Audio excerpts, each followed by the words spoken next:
Thessalonica சபை முன்மாதிரியான சபை என்ற தலைப்பிலே நாம் படித்துக் கொண்டிருக்கிறோம். அல்லேலூயா. இந்த சபை முன்மாதிரியான சபையாக இருப்பதற்கு அநேக காரணங்களை நாம் தியானித்தோம். நான்காவது ஒரு காரணம், இந்த சபை கர்த்தருடைய வசனத்திலே பெருகுகிற சபையாக இருக்கிறது. அல்லேலூயா. ஆகவே கர்த்தருடைய வசனத்திலே பெருகுகிற சபை, ஆகவே கர்த்தருடைய வசனத்தை குறித்து நாம் படித்துக் கொண்டிருக்கிறோம். ஆமென். அநேக காரியங்களை படித்து கடைசியாக கர்த்தருடைய வார்த்தையில நம்ம எப்படி இணைந்திருக்க முடியும் என்று படித்துக் கொள்ளுகிறோம். ஆமாவா? கர்த்தருடைய வசனத்திலே நாம் எப்படி நிலைத்திருக்க முடியும்? ஆமென். நிலைத்திருக்கலாமா? கர்த்தருடைய வசனத்தில் நம்ம எப்படி நிலைத்திருக்க வேண்டும். அல்லேலூயா. கவனிங்கள், அப்படி படிக்கும் போது நிறைய குறிப்புகளை ஏற்கனவே படிச்சுட்டோம். வேதத்திலுள்ள எல்லா பகுதிகளையும் நாம் ஏற்றுக்கொள்ள வேண்டும். வேதத்தில் அவசரப்படக்கூடாது, சொந்த அறிவை சார்ந்து கொள்ளக்கூடாது, கடின உழைப்போடு கூட செயல்பட வேண்டும், கேள்விகளை எழுப்பி வசனத்தை நாம் கற்றுக்கொள்ள வேண்டும். கடைசியாக நம் அனுபவத்தை எப்பொழுதுமே நம்ம என்ன செய்யக்கூடாது, சார்ந்து கொள்ளக்கூடாது. வேத வசனத்தை நாம் சார்ந்து கொள்ளணும். இதெல்லாம் கேட்ட மாதிரி நாம இருக்கா? அந்த வார வரைக்கும் நம்ம அதை படிச்சோம். இன்றைக்கு 7வது காரியமாக கர்த்தருடைய வார்த்தையில் நம்ம எப்படி நிலைத்திருக்க முடியும்? அல்லேலூயா. நிலைத்திருக்க வேண்டும். எப்படி அதை நாம் செய்ய முடியும்? 7வது காரியமாக வாசிக்கலாம்.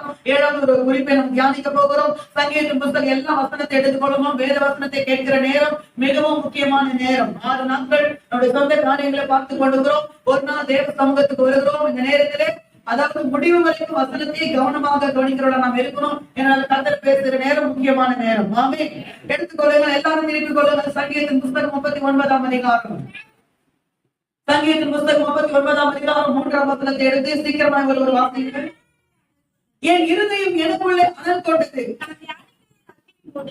நான் தியானிக்கையில் ஆக்கினை மூண்டது, அப்பொழுது நாவினால் நான் விண்ணப்பம் செய்தேன். சங்கீதக்காரன் கவனியுங்கள், தன்னுடைய அனுபவத்தை இந்த இடத்துல எழுதுகிறது நம்ம பார்க்கிறோம். அவன் சொல்கிறான், ஆண்டவரே, என் இருதயம் எனக்குள்ளே அனல் கொண்டது, நான் தியானிக்கையிலே எனக்கு அக்கினி மூண்டது, அப்பொழுது என் நாவினாலே நான் விண்ணப்பம் செய்தேன். அல்லேலூயா.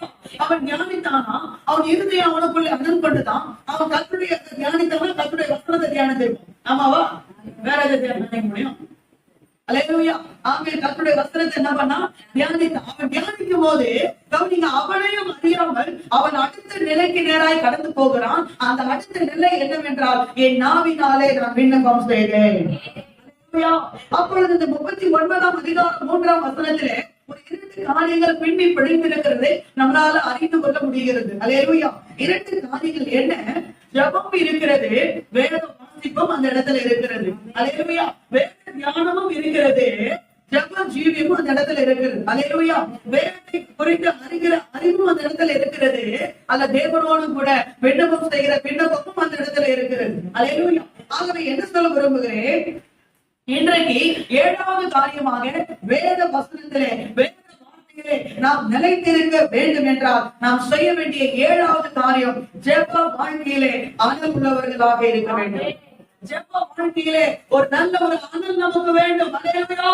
வேதம் சொல்லுகிறது, ஆவியை அவிழ்ந்து போகாதிருங்கள், ஆவியிலே அனலாயிருங்கள். அல்லேலூயா. இடைவிடாமல் ஜெபம் பண்ணுங்கள். ஆமே. இன்னைக்கு நிறைய பேர் கவனிங்க, ஏதாவது ஒரு சைடு போல இருப்பாங்க. சில பேர் நல்ல ஜபம் பண்றவங்களா இருப்பாங்க. இப்ப பார்த்தாலும் ஜபம், காலைல ஜபம், போகும்போது ஜபம், உட்காரும்போது ஜபம், ஜபம் நல்லா பண்றாங்க. ஆனா பைபிள் சரியா வாசிக்க மாட்டாங்க. அல்லேலூயா. ஆனா சில பேர் என்ன பைபிள் நல்லா என்ன பண்ணுவாங்க, பஸ்ல போகும்போது வசனம் படிப்பாங்க, எல்லா வசனம் நல்லா படிப்பாங்க. ஆனா நிச்சயமா அவங்க ஜபத்துக்கு முக்கியத்துவத்தை என்ன பண்ண மாட்டாங்க, கொடுக்க மாட்டாங்க. ஆண்டவர்கள் 2மே நம்ம செய்யணும். அல்லேலூயா. 2மே நம்ம என்ன பண்ணோம்? இன்னைக்கு ஒரு விஷயத்தை நல்லா கற்று விடுறேன். கவனிங்க, நம்முடைய வாழ்க்கையில ஜெபம், வேத வாசிப்பு என்றது சம நிலையில இருக்க வேண்டும். எப்படி இருக்க வேண்டும்? Same time. அல்லேலூயா. அந்த சரியான நிலையில, அந்த சரியான நேரத்துல நமக்கு இருக்க வேண்டும். ஃபார் எக்ஸாம்பிள், நீங்கள் 1/2 மணி நேரம் நீங்க ஜெபிக்கிறீர்கள் என்றால் 1/2 மணி நேரம் வேதத்தை வாசிக்க வேண்டும். புரியுதா? நீங்க 1 மணி நேரம் ஜெபிக்கிறீர்கள் என்றால் 1 மணி நேரம் நீங்க வேதத்தை என்ன பண்ணணும்? வாசிக்கணும். இல்லங்க, நான் ரொம்ப அவசரம் கொடுக்குங்க, நான் 10 நிமிஷம் தாங்க ஜெபம் பண்ணுவேன்னா 10 நிமிஷம் பைபிள கண்டிப்பா என்ன பண்ணணும்? படிச்சுதான் ஆகும். எல்லாருக்கும் சில பேருக்கு அவசரம். பாத்தீங்கன்னா காலையில அவசர அவசரமா ஆசிரம் தோற்றம், அல்லேலூயா, நான் போறப்பா என்ன வாக்கு கத்துக்கொள்ளுங்க. ஆண்டவர் கூட்டா சொல்லுவேன், எனக்கு ரொம்ப அவசரமா ரொம்ப ஏண்டா பேசுறது போடுவேன். அல்லேலூயா.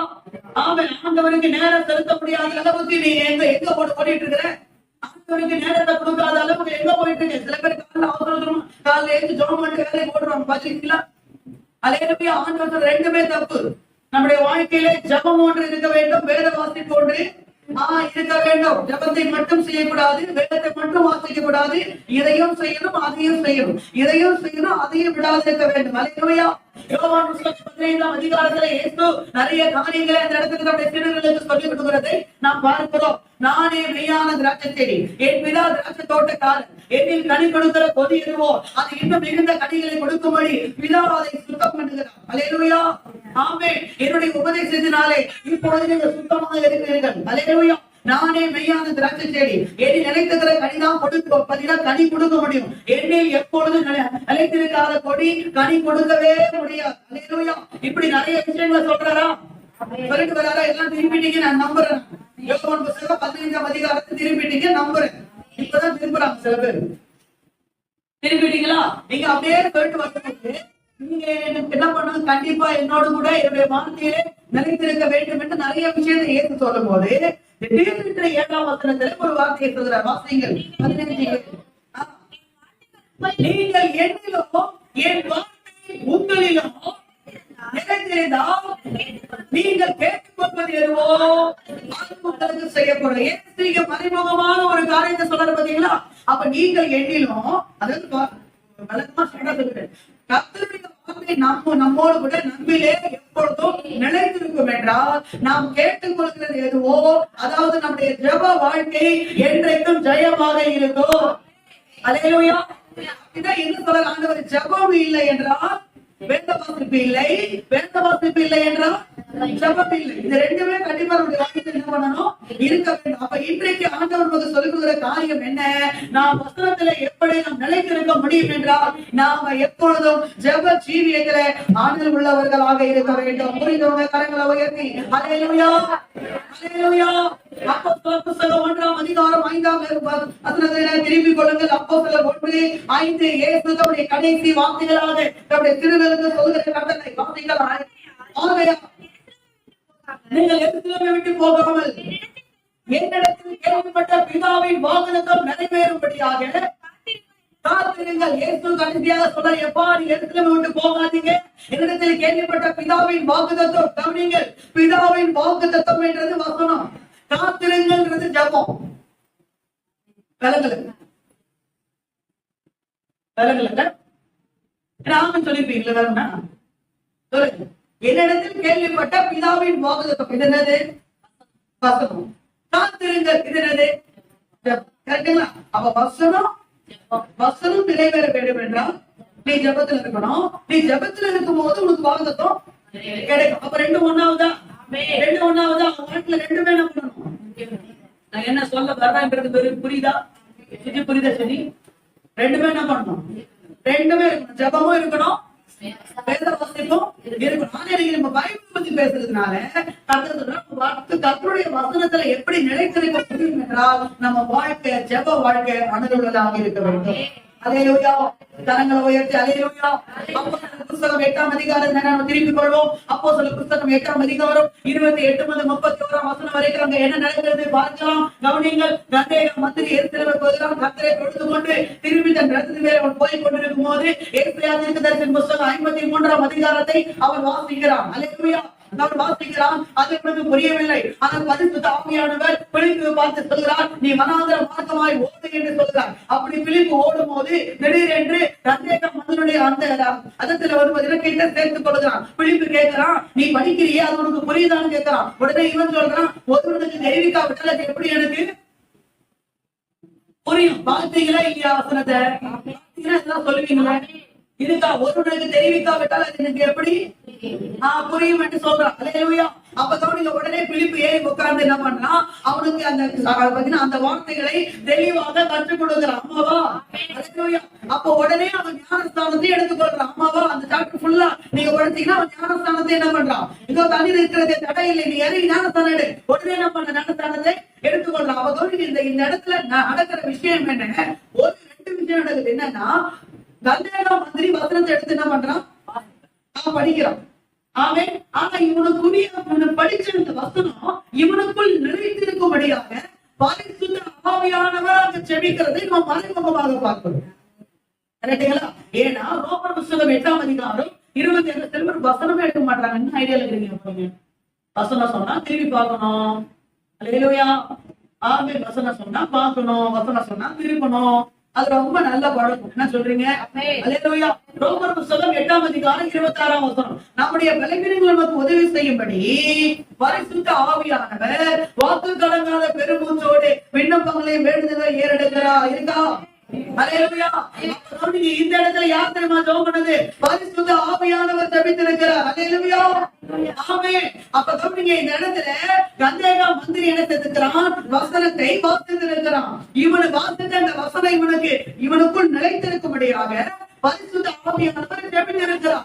பரிசுத்த ஆவியானவர் ஜெபித்தபடினால பிலிப்பு வந்து அந்த வார்த்தைகளை அவனுக்கு தெளிவுபடுத்தி இருக்கிறான். அந்த வார்த்தை அவனுக்குள்ள நிலைத்திருந்தபடினாலதான் அவன் வாசித்த வசனம் அவனுக்கு ரட்சிப்பாக வந்து ஞானஸ்தானம் அளவுக்கு கர்த்தர் அவனை வழி நடத்தி இருக்கிறார். அல்லேலூயா. அல்லேலூயா. ஆமென். அப்ப நம்முடைய வாழ்க்கையில எப்பொழுதும் ஜெபம் என்கிறது எப்பொழுதும் மணலாக இருக்க வேண்டும். அப்பொழுது வசனத்துல நிலைத்திருக்க முடியும். மத்தேயு புத்தகம் 4ஆம் அதிகாரம் 1 முதல் 4 வசனம் நமக்கு எல்லாருக்கும் தெரியும். இயேசு பரிசுத்த ஆவியானவராலே வனாந்திரத்துக்கு கொண்டு போகப்பட்டு இரவும் பகலும் 40 நாள் அப்பம் புசியாம தண்ணீர் முடியாமல் உபவாசம் பண்ணாரா? உபவாசம் பண்ணி முடிச்சோடனே அவருக்கு பசி உண்டாயிட்டா? உடனே சோதனைக்காரன் வந்தானா? அவன் வந்து என்ன சொன்னாலும் ஏற்கனவே நீ ரொம்ப பசியா இருக்கிறீர், இருக்கிற கல்லுகள்லாம் என்ன பண்ணுங்க, அப்பங்களாக மாத்தி என்ன பண்ணுங்க, நீங்க சாப்பிடுங்க சொன்னானா? இயேசு அதுக்கு வசனத்தினாலே பதில் கொடுத்தாங்க. அல்லேலூயா. கவனிங்க, இடத்துல இயேசு என்ன பண்ணா? 40 நாள் உபவாசம் பண்ணார். 40 நாள் உபவாசம் பண்ணி அவர் ஜெபித்தார். கவனிங்க, அப்படி இயேசு ஜெபிக்கும் போது ஜெபத்தை முடிச்ச உடனே அவருக்கு பசி என்ன பண்ணிச்சு? வந்துருச்சு. இந்த டைம்ல நல்லா பயன்படுத்திட்டு சாத்தா இயேசு என்ன பண்ணோம்? கவுத்து போகணும்னு வந்து என்ன பண்றான்? பேசுறான். அல்லேலூயா. சொல்லிருப்பாரு, எப்பா நான் பாஸ்டிங் இருந்தது உண்மைதான், நான் உபவாசம் இருந்தது உண்மைதான், நான் இரவு பகலும் அப்பா பசியாம நலிவு முடியாமல பாஸ்டிங் போனது உண்மைதான், நான் பாஸ்டிங் இருந்தது உண்மைதான், ஆனா நான் பட்டினியாக இருக்கவில்லை. அல்லேலூயா. என் பிதா என்னுடைய தந்தை அவருடைய திருவசனத்தினாலே என்னை போஷித்து என்னை திருப்தியாக என்னை ஆசீர்வதித்திருக்கிறார். இப்பொழுது நீ பாரு மாறினது வசனமாக கைதுங்க.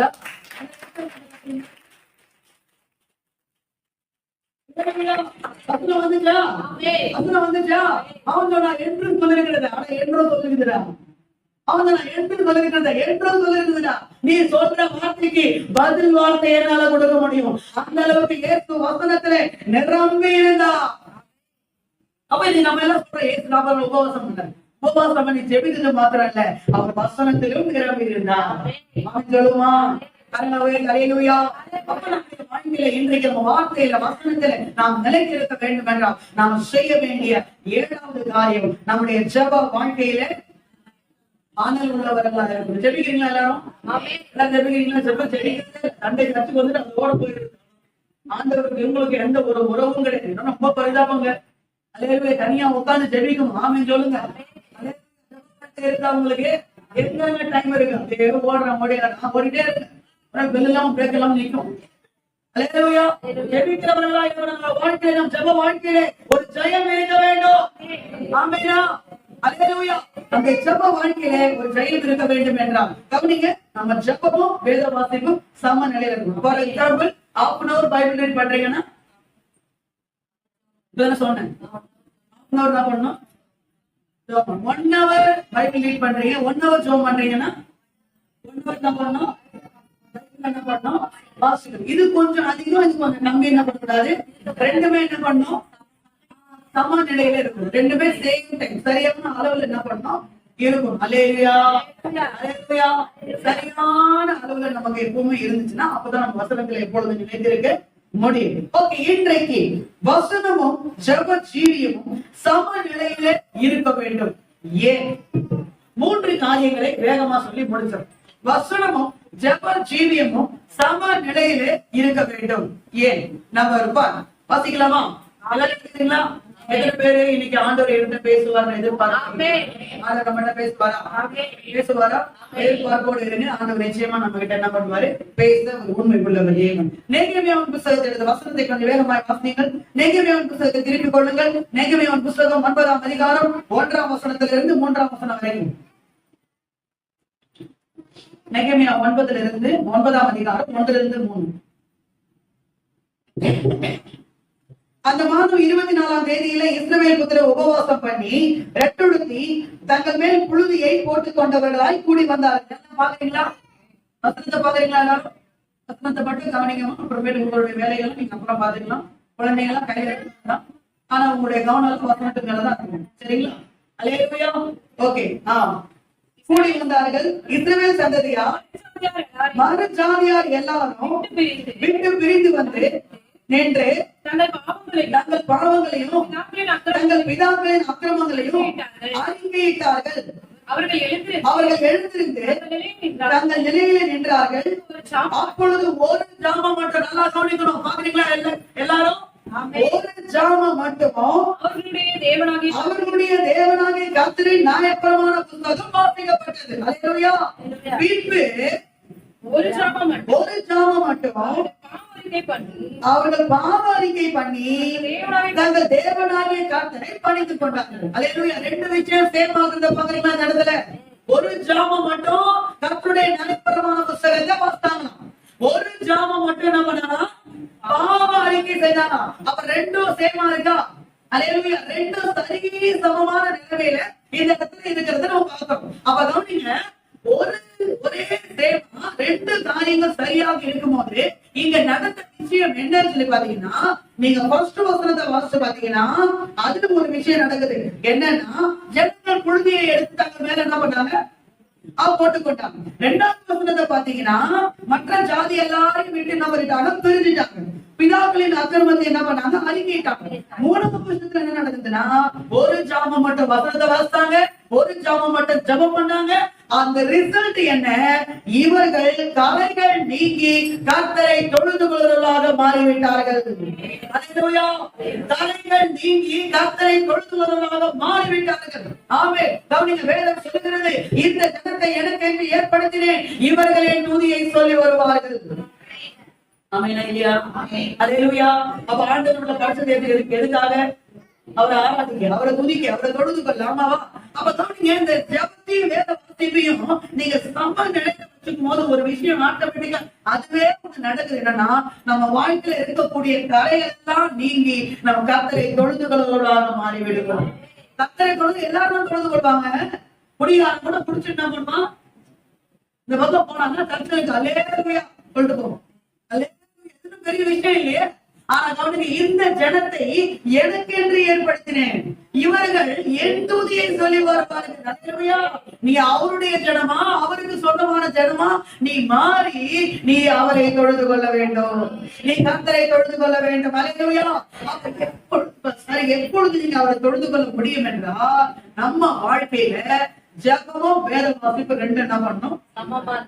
சமமா இருக்க வேண்டும். அல்லேலூயா. தடைகள் நீங்க வேண்டும், குற்றங்கள் நீங்க வேண்டும், அழுக்குகள் நீங்க வேண்டும், பாவங்கள் நீங்க வேண்டும். அல்லேலூயா. கவனிங்க, தேவ சமூகத்தில் நீ போற மாதிரியே திரும்பி வர, சர்ச்சுக்கு வந்த மாதிரியே திரும்பி போற, ஒரு மாற்றம் இல்ல. அல்லேலூயா. என்ன நடக்குது? ஒண்ணே நீ ஆண்டவர்கிட்ட பேசிருப்ப, இல்லன்னா ஆண்டவர் உங்ககிட்ட என்ன பண்ணிருப்பாரு? பேசிருப்ப. இதெல்லாம் ஒண்ணுமே நடக்கல. ஆண்டவரும் உங்ககிட்ட பேசி நீயும் ஆண்டவர்கிட்ட பேசினா இந்த வேலை ஈஸியா பண்ணுறோம். ஆமென். சொல்றீங்க? ஏங்க பைபிள் வாசிக்கும் போது யார்கிட்ட பேசுறாங்க? இதுல பெரிய ரொம்ப கஷ்டமா இருக்கு. பைபிள் வாசிக்கும் போது யார்கிட்ட பேசுறாங்க? ஆண்டவர் நம்மகிட்ட என்ன பண்றாரு? பேசுறாரு. இப்ப ஜெபிக்கும் போது நம்ம ஆண்டவர்கிட்ட என்ன பண்றோம்? பேசுறோம். இப்போ பைபிள் வாசிக்கும் போது ஆண்டவர் சொல்றாரு என்னன்னா, நம்ம அந்த மாதிரி இந்த காரியத்தை என்ன பண்ண விட்டுடு, இதை செய், இந்த வழியா நட, ஆண்டவர் என்ன பேசுறேன். இப்ப நான் எப்படி சரி பண்ணிக்கிறத? ஜெபம் பண்ணிதான் நான் சரி பண்ணிக்க முடியும். விளக்குதா? நான் சொல்றது விளக்குதா? இப்ப நான் கர்த்தர் மட்டும் என்கிட்ட பேசிட்டு நான் சைலண்டா இருந்துட்டேன்னா, அப்போ பேசுறதுக்கான ரிசல்ட் என்ன பண்ணுது எனக்குள்ள? ஆனா நடக்காது. அல்லேலூயா. ஆண்டவர் ஒரு விஷயத்தை என்கிட்ட சொல்லி கொடுத்துறாரு, இந்த மாதிரி போ, இதை நீ செய் அப்படின்னு சொல்லிட்டேன். இப்ப இதை நான் எனக்கு வாங்கிட்டு இந்த வசனம் எனக்குள்ள நிலைத்திருக்க வேண்டும் என்றால் இந்த வசனத்தை நான் ஜெபமாக மாற்றிக் கொள்ள வேண்டும். நான் சொல்றது அல்லேலூயா. இன்னைக்கு சபை பங்குற ஆண்டவர் விடுதலை பேசுறாரா? அல்லேலூயா. அப்ப என்ன பண்ணணும்? பேசின வார்த்தை, ஆண்டவரே இன்னைக்கு என்கிட்ட நீங்க பேசுறீங்க, இந்த வார்த்தையின்படி என்னை நான் மாற்றிக் கொள்வதற்கு என்ன நான் ஒப்பு கொடுக்கிறேன்.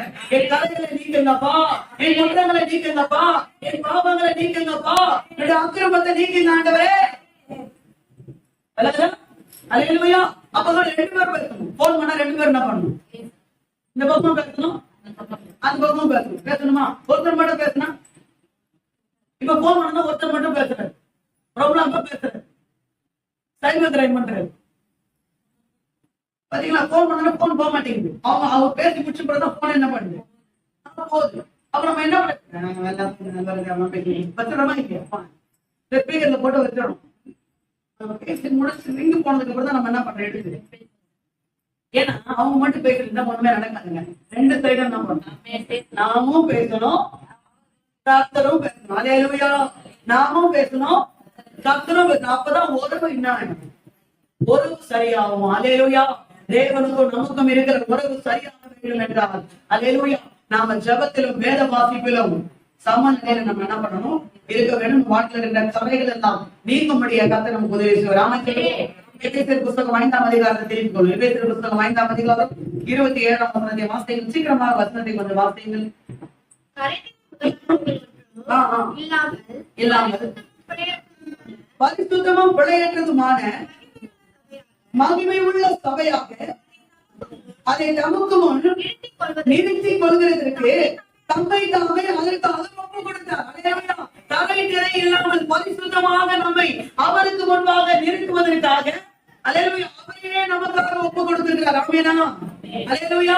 அப்ப தலை நிறை இல்லாமல் நம்ம வாழ்க்கையில் இருக்கிற எல்லா தடைகளையும், எல்லா குற்றங்களையும், எல்லா விதமான அநியாயங்களையும் நீக்கும்படியாக அவரையே நமக்கு என்ன இருக்கிறாரு, ஒப்பு கொடுத்துக்கிறார். அப்ப எப்படி நடக்கும்? மேல வசனம் வாசிங்க. மேல வசனம், தாமதை திருவசனத்தை கொண்டு, எதை கொண்டு? வாழ்க்கையில தடைகள் நீங்க வேண்டும் என்றால் வாழ்க்கையில திருவசனத்தை கொண்டு. அல்லேலூயா.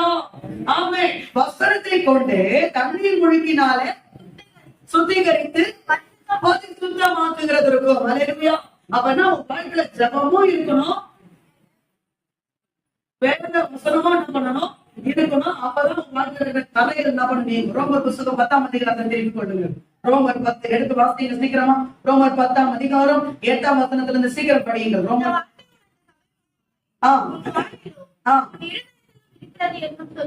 சரி, இந்த வார்த்தை நாங்கள் பிரசங்கிக்கிற விசுவாசத்தின் வார்த்தையே. அப்ப 8ஆம் வசனம் வார்த்தையை குறித்து பேசுது. ஆமாவா? 9ஆம் வசனம் பாருங்க. என்னவென்றால் கர்த்தராகிய இயேசுவை நீ உன் வாயினாலே அறிக்கையிட்டு தேவன் அவரை மரித்தோரிலிருந்து எழுப்பினார் என்று உன் இருதயத்திலே விசுவாசித்தால் ரட்சிக்கப்படுவாய். அடுத்த வசனம் ஜெபத்தை குறித்து பேசுது. ஆமென். அவனுக்கு 8ஆம் வசனம் வசனத்தை குறித்து பேசுதா? 9ஆம் வசனம் ஜெபத்தை குறித்து பேசுதா? 10ஆம் வசனத்துல என்ன வருது பாருங்க. சரி, ரட்சிப்பு வந்துருச்சு. அல்லேலூயா. அப்ப ஜெபமும் வசனமும் இணையும் போது நமக்கு ரட்சிப்பு நிச்சயம். ஆமென் சொல்லுங்க. ஒரு மனுஷன் கேள்விப்படுறான், அறிந்தப்பட்டு பாரம் சுமக்கிறவர்களே நீங்கள் எல்லாரும் இடத்திலே பாருங்கள், நான் உங்களுக்கு இலை பாருங்கள் தருவேன். கேட்கிறானா? கேட்கிற உடனே அவனுக்கு ஒரு ரட்சிப்பு வருது இல்லைங்க. இயேசுவே தாவீதின் குமாரனே எனக்கு இறங்கும் என்று அவன் கூப்பிடுறான். அப்படி கூப்பிட்டாதான் வாழ்க்கையில இருக்கிற கரைகள் எல்லாம் என்ன பண்ணும், நீங்கும். ஆமென் சொல்லுவோம். இதுதான் நீங்க நம்ம நல்ல சபைக்கு வரலாம், தேவனை ஆராதிக்கலாம், வசனத்தை நம்ம கேட்கலாம். அல்லேலூயா. வாழ்க்கையில இருக்கிற கரைகள் நம்மை அறியாம ஒவ்வொரு நாளும் நம்ம மேல வரக்கூடிய கரைகள், பார்வையில வரக்கூடிய கரைகள், செவிகளிலே வரக்கூடிய கரைகள், நம்முடைய நாவல வரக்கூடிய கரைகள் நீங்க வேண்டும் என்றால் ஒவ்வொரு நாளும் இந்த ஜெபம் வேத வாசிப்பு ரெண்டையும் நம்ம என்ன பண்ணணும், சமநிலைப்படுத்த வேண்டும். அல்லேலூயா. அப்படி சமநிலைப்படுத்தும் போது நிச்சயமாக கரைகள் நீங்க கர்த்தரை என்ன பண்ணுவோம், தொழுது கொள்றவர்களாய் மாறிவிடுவோம். ஆமென் சொல்லுங்க. 1 தீமோத்தேயு புஸ்தகம் 4ஆம் அதிகாரம் 5ஆம் வசனத்தை எடுத்து வாசியுங்கள். 1 தீமோத்தேயு 4:5 வசனம் சீக்கிரமா எடுத்து படியுங்கள். 4:5. அது தேவ எல்லாம் எல்லா பைபிளும் இருக்குங்களா அந்த வசனம்? ஏன் சில பேர் பைபிள் எடுக்க மாட்டீங்க, எடுத்துட்டீங்களா? அது தேவ வசனத்தினாலும் ஜபத்தினாலும் பரிசுத்தமாகும். வெறும் ஜபத்தினால அல்ல, வெறும் வேத வசனத்தினால அல்ல, வசனத்தினாலும் ஜபத்தினாலும் பரிசுத்தமாக. எத்தனை பேருக்கு பரிசுத்த வாழ்க்கை எத்தனை பேர் இருக்க முடியும்? நம்ம தேவன் நம்மை படைக்கிறதே அதுக்காக. அல்லேலூயா. நமக்கு பரிசுத்த ஜாதியாக கர்த்தர் நம்மை தெரிந்து கொண்டார். பரிசுத்த ஜாதியாக. அல்லேலூயா. அல்லேலூயா. பரிசுத்த ஜாதியாக கர்த்தர் தெரிந்து அந்த பரிசுத்தத்தை நாம் அடைய வேண்டும் என்றால் நமக்குள்ள இந்த ரெண்டு காரியம் என்ன பண்ணணும்? சரியா இருக்கு. நாம சொல்லுவோம் அல்லேலூயா, அல்லேலூயா. யாக்கோபு புத்தகம் 1ஆம் அதிகாரம் 27ஆம் வசனத்தை வாசிக்கலாம். யாக்கோபு 1:27.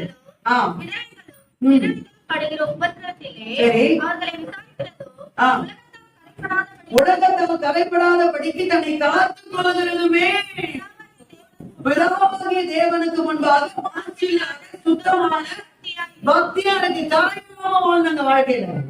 என்ன சொல்றீங்க? கரைப்படுமா? ஒண்ணும் வரல. கரைப்படுமான்னு கேட்டேன். கேட்கறது புரியலையா? படுமா? படும். கரைல என்ன பண்ணா நம்ம ஒழுங்கா போனா கூட அவன் சேர்த்து அடிச்சு விட்டு என்ன பண்ணிடுவான்? நான் ஒழுங்கா தானே ஓட்டேன் வண்டி, அவன் தான் வந்து இடிச்சு. நான் ஓரமா தான் போனேன், தண்ணி இருந்தா என்ன பண்ணிச்சு வந்து நம்ம வாழ்க்கையில படத்தான் செய்யும். ஆமாவா? ஆனா அந்த கரையோட வாழ்க்கை நடத்தக்கூடாது. அந்த கரையில இருந்து நம்மை நாமே கழுவி அதுல இருந்து சுத்திகரிக்கப்பட வேண்டும். இன்னைக்கு நம்முடைய வாழ்க்கையில ஏதாவது கரைகள் இருக்கும் என்றால், ஏதாவது ஒரு மூளை முடுக்கில் ஏதாவது ஒரு கரைகள் இருக்கும் என்றால், அந்த கரைகள் நீங்கி நம்ம கழுவப்படுவதற்கு நம்மை நாமே ஒப்பு கொடுக்கிறோம். அது என்ன நடக்கும்? நீ ட்ரை பண்ண என்ன பண்ணது நடக்கிறது? ஜபமும் வேத வாசல் ரெண்டையும் சேர்த்து வச்சு ட்ரை பண்ணேன். ஆண்டவருக்கு நிச்சயமா விடுதலை கொடுக்கும். சில பாவங்களை விட்டு வெல்ல முடியல, சில காரியங்களை விட்டு வெல்ல முடியல, சில காரியங்களை செய்யாம இருக்க முடியல, சில காரியங்களை பார்க்காம இருக்க முடியல, சில பேசாம என்ன பண்ண முடியல, இருக்க முடியல, சிலதை விடவே முடியல. எப்படி வர்றது வெளியே? எப்படி வர்றது வெளியே? வசனமும் ஜபமும் நம்முடைய வாழ்க்கையில அந்த கரையில இருந்து நமக்கு விடுதலை. அதான் நிச்சயமா என்ன பண்ணோம்? படம் உடனே எழுந்துக்கிறவன் தான் ஆட்டுக்கு உடனே எழுந்துக்கிறவன் தான். நான் அது அடிக்கடி சொல்லவே இருக்காது. ஒரு பண்ணி ஆடு என்ன பண்ணுச்சு? சில நேரத்துல யாருக்கு கை போக்குன்னு தெரியாம நம்மளால கை போக்க தெரியாது. அதை பண்ணி ஆச்சு, அது பண்ணி கூட்டமாச்ச. அந்த பன்றி கூட்டத்தோட நீ கை போக்கலாமா? தெரியாம கூட தெரியாம கை போக்கிட்ட, கை கோத்து போயிட்ட. கை கோத்து போக டமால் ரெண்டு என்ன பண்ணுச்சு? கீழே விழுந்து போச்சு. ரெண்டு சேர்த்துல விழுந்துட்டா அப்படிங்க. இந்த ஆடுடைய குணாலை செய்யறேன்னா உடனே புள்ளி குதிந்து எழுந்து உடம்பெல்லாம் சிலிப்பி கொள்ளும். ஏன்னா அதுக்கு அந்த சேரு செட் ஆகாது. சேரு என்ன ஆகாது? செட் ஆகாது. ஆனா பன்றிக்கு அது நல்லா செட் ஆகும். நாம எந்த கூட்டத்தை சேர்ந்தோமோ நீங்களே முடிவு. இன்னும் நீங்க இன்னும் அந்த கரையிலேயே உட்கார்ந்தீங்கன்னா நீங்க பன்றி கூட்டத்தை சேர்ந்தவங்க எல்லாம் முடிவு பண்ணீங்கன்னு அர்த்தம். இல்ல பரவாயில்ல, நான் விழுந்துட்டாலும் நான் எழுந்து எப்பயாவது சரி பண்ணி அதுக்கப்புறம் முயற்சி உடம்ப திருப்பி இருப்பி என்ன பண்ணுது? வெளியே வந்துருது. ஆனா நம்ம ஜபத்தினாலும் வேதத்தினாலும் அந்த கரையிலிருந்து விடுதலை ஆகுவதற்கு தேவன் நமக்கு உதவி செய்ய உண்மை உள்ளவராக இருக்கிறார். இன்றைக்கு நீங்க கரைகளோடு வாழ்க்கை நடந்த வேண்டிய அவசியம் இல்லை. அந்த கரைகளிலிருந்து வெளியே வருவதற்கு கர்த்தர் உங்களுக்கு உதவி செய்வார். புத்தகம் 59ஆம் அதிகாரத்தை எடுத்துக்கொள்வோம். புத்தகம் 59:1 வசனம் என்ன சொல்கிறது? ரட்சிக்க கூடாதபடி கர்த்தருடைய கை குறுகி போகவில்லை, மந்தமாகவும் இல்லை. உங்கள் அக்கிரமங்களே உங்களுக்கும் தேவனுக்கும் நடுவாக பிரிவினை உண்டாக்கி இருக்கிறது. உங்கள் பாவங்களை உங்களுக்கு மறைக்கிறது. அடுத்த வசனம். ஏனென்றால் சரி கரைப்பட்டிருக்கிறது. உங்கள் உதவிகள் பொய்யை பேசி உங்கள் நாவு நியாய கேட்டை வசனிக்கிறது. அல்லேலூயா. கவனிங்க, ஃபர்ஸ்ட் வசனம் ஜெபத்தை குறித்து சொல்லுகிறது. அல்லேலூயா. மூன்றாவது வசனம் வார்த்தையை குறித்து சொல்கிறது. இரண்டாவது வசனம் அதுக்கான காரணத்தை குறித்து சொல்கிறது. அல்லேலூயா. ஜபத்தை ரட்சிக்க கூடாதபடி கர்த்தருடைய கை குறுகி போகவில்லை. ஜபத்தை குறித்து சொல்லுது. மூணாவது வசனம் வார்த்தையை குறித்து சொல்லுதா? உங்கள் நாவு நாயக்கேட்டை வசனிக்கிறது சொல்றா. வார்த்தையை குறித்து சொல்லுது. நடுவில் வசனம் அதுக்கான காரணம் கரையை குறித்து சொல்லுகிறது. அப்ப இந்த கரை எப்ப சரியாகும்னா ஃபர்ஸ்ட் வசனத்துல சொல்லப்பட்ட ஜபமோ மூணாவது வசனத்துல சொல்லப்பட்ட வார்த்தையோ நம்முடைய வாழ்க்கையில இணையும் போது நம்ம வாழ்க்கையில இருக்கிற கரைகள் சரியாக மாறும். அல்லேலூயா. 4ஆம் வசனம் பாருங்க. நீதியை தேடுவதும் இல்லை, வழக்காடுகிறதும் இல்லை. அல்லேலூயா. சத்தியத்தை வாழ்க்கையில சத்தியம் இருந்துச்சுன்னா, அல்லேலூயா, வாழ்க்கையில சத்தியமும் ஜபமும் இணைந்து ரெண்டு ட்ரெயின் போகுதுல. அந்த ரொம்ப கஷ்டமான கேள்வி. அமைதியாக சொல்லுங்க. ரெண்டு, இந்த பக்கம் ஒண்ணு உடைஞ்சு போச்சு. என்ன ஆகும்? போகுமா? அதுல உட்காந்துக்கிறவங்க ஒழுங்கா ஊர் போய் சேர்வாங்க? நிச்சயமா முடியாது. கண்டிப்பா வாய்ப்பே கிடையாது. ரெண்டு தண்டவாளம் மாதிரிதான். அல்லேலூயா. நம்முடைய வாழ்க்கையில ஜெபமும் வேதவாசம். ரெண்டு பேரும் சரியா என்ன பண்ணணும்? போகணும். வாழ்க்கையில இருக்கிற தடைகள் நீங்கி நம்ம போக வேண்டிய பிரயாணத்தை அடையபடியாக கர்த்தர் நமக்கு உதவி செய்யணும். 2 பேதுரு புத்தகம் 2ஆம் அதிகாரம் 13ஆம் வசனத்தை வாசிக்கலாம். 2 பேதுரு 2:13 வசனம். சீக்கிரமா எடுத்து வாசிங்கள். 2 பேதுரு 2:13 வசனம்.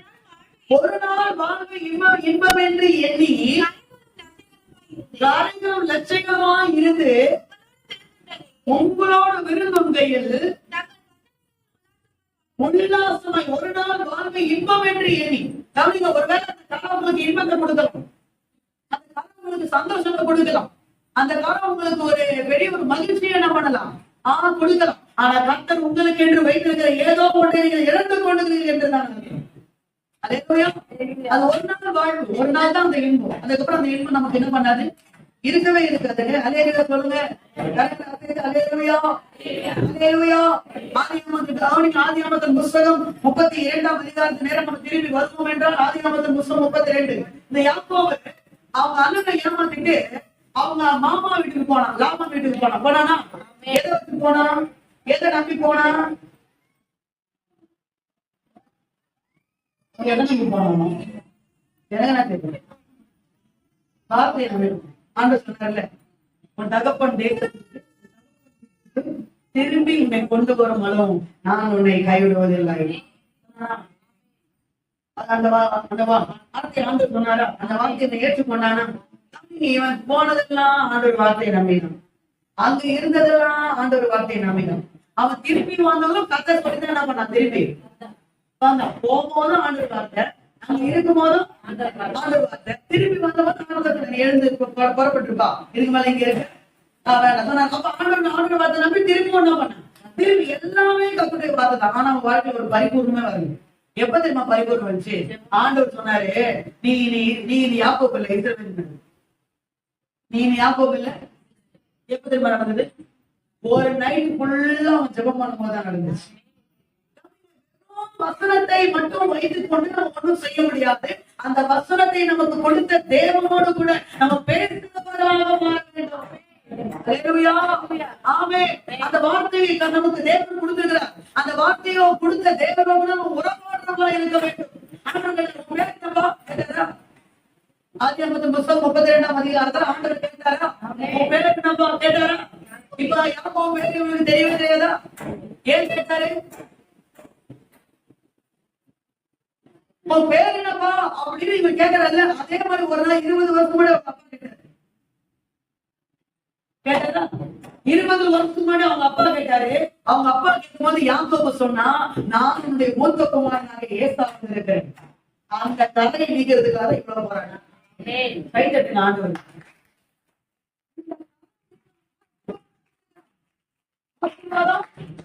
ஆசீர்வாதம் வந்திருக்கா? 2 பரிவாரங்கள் நிறைய ஆசீர்வாதம் வந்துருக்கு. போலும் கையுமாக புறப்பட்டு போன யாக்கோபு 2 பரிவாரங்களோட திரும்ப வர நிம்மதி இல்லையே, சமாதானம் இல்லையே. என்னுடைய சகோதரன் ஏசா எப்பொழுது வந்து என்னை கொண்டு போடுவானோ என்று நான் அவனுக்கு பயந்து இருக்கிறேன். அப்போ வாழ்க்கையில ஏதோ ஒரு தலைமுறை வேதனைப்படுத்திக் கொண்டிருக்கிறது. வாழ்க்கையில ஏதோ ஒரு தலைமுறை பயன்படுத்தி கொண்டிருக்கிறது. வாழ்க்கையில ஏதோ ஒரு தலைமுறை குற்ற மனசாட்சியிலே உன்னை உட்கார பண்ணி கொண்டிருக்கிறது. உங்க வாழ்க்கையில் இருக்கிற ஏதோ ஒரு தலைமுறை துக்கப்படுத்திக் கொண்டிருக்கிறது. உன் வாழ்க்கையில் இருக்கிற ஏதோ ஒரு தலைமுறை எழுப்ப விடாதபடி தடுத்துக் கொண்டிருக்கிறது. உன் வாழ்க்கையில் இருக்கிற ஏதோ ஒரு தடை உன்னுடைய சந்தோஷங்களை நீ அனுபவிக்க முடியாதபடி உன்னை தடை செய்து கொண்டிருக்கிறது. அல்லேலூயா. 2 பரிவாரங்கள் இருக்கு சார். என்னது? ஆசீர்வாதம். அது சந்தோஷம் இல்லை. ஏன் தெரியுமா? ஒரு கதை போயிட்டு இருக்கு, ஒரு கதை நம்ம போயிட்டு இருக்கு. அந்த கதையை பத்தி நம்ம சரியாச்சு. யாக்கோபு கிட்ட கர்த்தருடைய வார்த்தை இருக்கு. இரவெல்லாம் உட்கார்ந்து பொழுது விடுதலை வரைக்கும் ஜெபம் பண்ணாம பாருங்க. அந்த ஜெபமும் வேத வசனமும் இணையும் போது நான் கர்த்தர் சொன்னாரு, எப்பா இனி நீ யாக்கோபு இல்ல, நீ இஸ்ரவேலாக நான் உன்னை ஆசீர்வதிக்கிறேன். அடுத்த சாப்டர் ஸ்டார்ட் ஆகும். 33. 20 வருஷமா பார்த்தா போட்டு தள்ள போற ரெடியா இருந்த சகோதரன் ஏசா 20 செகண்ட் கூட இல்லைங்க, 2 செகண்ட்ல மனம் மாறி அவன் கழுத்தை பிடித்து கட்டி அழுது கொண்டு யாக்கோபோடு சமாதானமாகும்படியா கரை நீங்கிடுச்சா? கரை மறந்துருச்சா? சந்தோஷம் வந்துருச்சா? நீ சம்பாதிக்கலாம், நீ கை நிறைய சம்பாதிக்கலாம், உனக்கு அறிவு இருக்கலாம், திறமை இருக்கலாம், எல்லாம் இருக்கலாம். ஆனா உன் வாழ்க்கையில இருக்கிற கரையை நீக்கி உனக்கு சமாதானத்தை கொடுக்கிறது வசனம், தேவனும் தேவனுடைய வார்த்தையும் அவருடைய ஜெப ஜீவியம் கொண்டுதான் நமக்கு. நான் சொல்றது விளங்குலையா? விளக்குதுன்றவங்க கரைகளோடு கூட வாழ முடியாது. கரைகளோட என்ன பண்ண முடியாது? கரையில இருந்து வெளியே வரும். நான் சொல்றது கடற்கரையை சொல்லுது, நான் சொல்றது ஆத்தங்கரையை சொல்லுது. நீங்க எதனா ஒரு ஆத்தங்கரை நினைச்சுட்டு போறீங்க. அல்லேலூயா. நான் ஆற்றங்கரையும் சொல்லல. சொல்லுங்க. பீச்சு போவாங்க சில பேர். பீச்சு கரையை நான் சொல்லல. நான் என்ன கரையை சொன்ன தெரியுமா? உங்களுடைய வாழ்க்கையில இருக்கிற பாவம் கரையை. அந்த கரையை விட்டு நம்ம வெளியே வரணும். அந்த கரையை விட்டு வேற வாழ்க்கையில ஜபம் வேற ரெண்டு தான் பண்ணணும். எதற்கு கூடுது? நான் சொல்றேன், நீங்க உட்கார்ந்து நிறைய பேர் காலையில ஆத்திரம் தோத்துற அல்லேலூயா ஜபம் மட்டும் பண்ணிட்டு வேலைக்கு ஓடுறீங்க. தெரியும் எனக்கு. அல்லேலூயா. நான் கர்த்தர் சொல்றாரு அந்த காலை வேலையில ஜபம் மட்டும் பண்றவர்களாக அல்ல. நீ எவ்வளவு நேரம் ஜபம் பண்ணியோ அவ்வளவு நேரம் வசனத்தை எடுத்து வாசித்து வீட்டை விட்டு வெளியே போகும். இன்னைக்கு கதை சொல்றதை ஞாபகம் வச்சு அப்பதான் நம்முடைய மாட்டில இருக்கிற கரை நீயே வெறுக்கிற அந்த கரைய நீயே வெறுக்கிற கதான்ற நீயே எனக்கு பிடிக்கலான்ற. ஆனாலும் அந்த கரையோட நீ வாழ்க்கை நடத்திட்டு இருக்கிற, இந்த கரையோட நீ வாழ்ந்துட்டு இருக்கிற, உன்னால வெளியே வர முடியல. கதை சொன்ன ரெண்டு காரியத்தை உங்க வாழ்க்கையில சரிசமமா மாத்திக்க. அந்த காரியத்துக்கு நாம நமக்கு விடுதலை கொடுக்க முடியும். விடுதலை நாயகன் நிச்சயமா நமக்கு விடுதலை கொடுத்து நடத்த தேவன் உண்மை உள்ளவராக. நமக்கு இரண்டாவது காரியம் எடுத்து வாசிங்க. நெகமியா புத்தகம் 8ஆம் அதிகாரம் 7ஆம் வசனம். சீக்கிரம் படியுங்கள். நெகமியா 8:7. சீக்கிரமா வாசிங்கள். நெகமியா 8:7ஆம் வசனம். இந்த 7ஆம் வசனத்துல லேவியரும் அருள் வருது, அதுல இருந்து படிங்க. இல்லம்மா, லேவியரும் வருது, அதுல இருந்து படிங்க. லேவியரும் நியாய பிரமாணத்தை ஜனங்களுக்கு விளங்க பண்ணினார்கள். ஜனங்கள் தங்கள் நிலையிலே நின்றார்கள். ஜனங்கள் தங்கள் நிலையிலே நின்றார்கள். அல்லேலூயா. அப்ப என்ன நிலை? ஜனங்கள் ஆகலாம். ஜனங்களா இருக்கிறவங்க என்ன பண்றாங்க? இருக்கிறாங்க. தேவனோட தான் இருக்கிறாங்க. ஆனா ஆண்டவர் அவங்களை எங்க வச்சாங்களோ அங்க இல்லாம கொஞ்சம் தள்ளி என்ன பண்ணாங்க?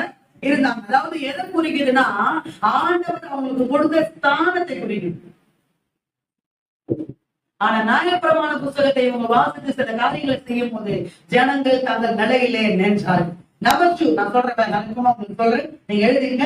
நம்பர் 2 இரண்டாவது காரியம், நம்முடைய ஸ்தானத்தை நிலைத்து இருக்க முடியும். முதலாவது சொன்ன கரை நீங்கி கத்தரை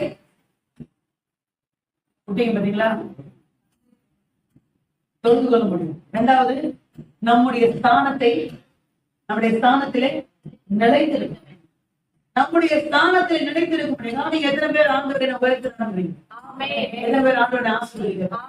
எங்களுக்கு ஆண்டவர் ஸ்தானம் கொடுத்திருக்காரு, ஒரு நிலையை கொடுத்திருக்காரா? எப்படி இருக்காங்க? மோசமாக சொல்லுவாங்கல்ல, அப்படி இல்லை. எப்படி வர ஓரளவுக்கு கத்த நன்றி படுறது கரெக்டுங்களா? அந்த நிலை யாரால வந்துச்சு? அந்த ப்ரொபோஷன் யாரால வந்துச்சு? அந்த மேன்மை யாரால வந்துச்சு? கத்த சொல்றாரு, அதை நீ தக்க வச்சுக்கணும்னா உனக்கு ஜபமும் வேத வாசிப்பும் சரி. சில பேர் அதை விட்டுருவாங்க, சில பேர் என்ன பண்ணுவாங்க? அதை விட்டுருவாங்க. வாசிங்க 27ஆம் நீதிபதிகள் புத்தகம் 27ஆம் அதிகாரம் 7ஆம் வசனம் நினைக்கிறேன். 7 தான் வாசிங்க. 27:7. என்ன வசனமா? 8ஆம் வசனம். தன் கூட்டை விட்டு அலைகிற குருவி எப்படி இருக்கிறதோ எல்லாம் என்ன கவனிக்கும்? வசனத்தை மட்டும் பார்க்கணும். தன் கூட்டை விட்டு அலைகிற குருவி எப்படி இருக்கிறதோ அப்படியே ஸ்தானத்தை விட்டு விலகுகிற மனுஷனும் இருக்கிறான். கூட்டை விட்டு அலைகிற குருவி எப்படிங்க இருக்கும்? அப்படியே அலைஞ்சு என்ன பண்ணுவாங்க? அப்படியே பறந்துட்டே இருக்கும். நிக்கிறதுக்கு இடமே, எதிர்பார்த்துக்கு இடமே என்ன பண்ணது இருக்காது. அதே மாதிரி கர்த்தருக்கு கொடுத்திருக்கிற ஸ்தானம், அந்த ஸ்தானத்தை ஒருபோதும் என்ன பண்ணக்கூடாது, அதை நம்ம இழந்து போக கூடாது. இந்த காலையில கர்த்தர் நம்மிடத்துல சொல்லுகிறா, நீங்க தேவன் உனக்கு கொடுத்த அந்த ஸ்தானத்திலே நீ எப்பொழுதும் நிலைத்திருக்க முடியும். நிலைத்திருக்க முடியும். எப்படி நிலைத்திருக்க முடியும் என்றால் வசனமும் ஜெபத்தீவியம் வாழ்க்கையில சரியா நினைத்திருக்கலாம். இப்ப நீங்க 8ஆம் அதிகாரத்துக்கு நேரா திருப்பிக் கொள்ளுங்கள். நெகமியா புத்தகம் 8ஆம் அதிகாரத்துல இருக்கீங்களா? குட்டிங்களா? அது அப்படி வந்துட்டீங்களா? 8ஆம் அதிகாரத்துக்கு வந்துட்டீங்களா? வந்துட்டேன்ற ஒரு ஆமென். திருப்பிட்டேன். அல்லேலூயா. திருப்பிட்டீங்களா? 1ஆம் வசனத்தை பாருங்க. ஜனங்கள் எல்லாரும் தண்ணீர் வாசலுக்கு முன்னான வீதியிலே ஒருமனப்பட்ட கூடி கர்த்தர் இஸ்ரவேலை கற்பித்த மோசேயின் நியாயப்பிரமாண புத்தகத்தை கொண்டு வர வேண்டும் என்று வேதபாரகனாகிய எஸ்றாவுக்கு சொன்னார்கள். 3ஆம் வசனம். தண்ணீர் வாசலுக்கு முன்னான வீதிக்கு எதிரே காலமே தொடங்கி மத்தியானம் மட்டும் புருஷர்களுக்கும் ஸ்திரீகளுக்கும் கேட்டு அறியத்தக்க மற்றவர்களுக்கு முன்பாக அதை வாசித்தார். எதை? நியாயப்பிரமாண புஸ்தகத்தை. எதாவது வாசித்தா? நியாயப்பிரமாண புஸ்தகத்தை வாசித்தான். சகல ஜனங்களும் நியாயப்பிரமாண புஸ்தகத்திற்கு கவனமாய் செவி கொடுத்தார்கள். வேதபாரகனாகிய எஸ்றா அதுக்கு என்று மரத்தால் செய்யப்பட்ட ஒரு பிரசங்க பீடத்தின் மேல் நின்றான். அவன் அண்டையிலே அவனுக்கு வலது பக்கமாக மத்தியாவும் ஷமாயாவும் அனாயாவும் உரியாவும் இல்கியாவும் மாஸ்டரையாவும் அவனுக்கு இடது பக்கத்திலே பெதாயாவும் மீஸ்ரவேலும் மல்கியாவும் அபுசூமும் அப்ரதாயும் சகரியாவும் மெஸ்குல்லாவும் நின்றார்கள். எஸ்றா சகல ஜனங்களுக்கும் உயர நின்று சகல ஜனங்களும் காண புஸ்தகத்தை திறந்தான். அவன் அதை திறந்த போது ஜனங்கள் எல்லாரும் எழுந்து நின்றார்கள். அல்லேலூயா. அப்பொழுது எஸ்றா மகத்துவமுள்ள தேவனாகிய கர்த்தரை ஸ்தோத்தரித்தான். கரங்களை தட்டி தேவநாமத்தை மகிமைப்படுத்துவோம்.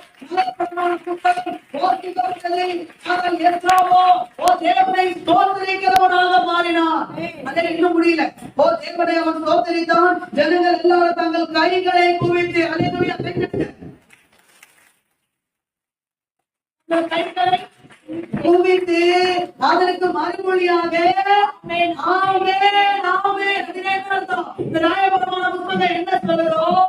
அதன்படியாக எங்களை அர்ப்பணிக்கிறோம் ஆண்டவரே, ஒப்பு கொடுக்கிறோம் ஆண்டவரே. இந்த வசனத்துக்கு நேராக எங்கள் வாழ்க்கையை நாங்கள் மாற்றிக் கொள்கிறோம் ஆண்டவரே. சொன்னாங்களா? ஆமென் ஆமென் என்று சொல்லி குனிந்து முகப்பு புற விழுந்து கர்த்தரை அப்பொழுதுதான் 7ஆம் வசனம். லேவியர் அந்த வார்த்தை வேணாம், அந்த நேம்ஸ்ல வேணாம். லேவியரும் நியாயப்பிரமாணத்தை ஜனங்களுக்கு விளங்க பண்ணினார்கள். ஜனங்கள் தங்கள் நடையிலே நின்றார்கள். உன் வாழ்க்கையில ஜபமும் வேத வாசிப்பு இருந்துச்சுன்னா ஆண்டவர் உனக்கு கொடுத்திருக்கிற அந்த ஸ்தானத்துல நீ எப்பொழுதும் நினைக்கணும். அதுக்கு 8ஆம் வசனம்.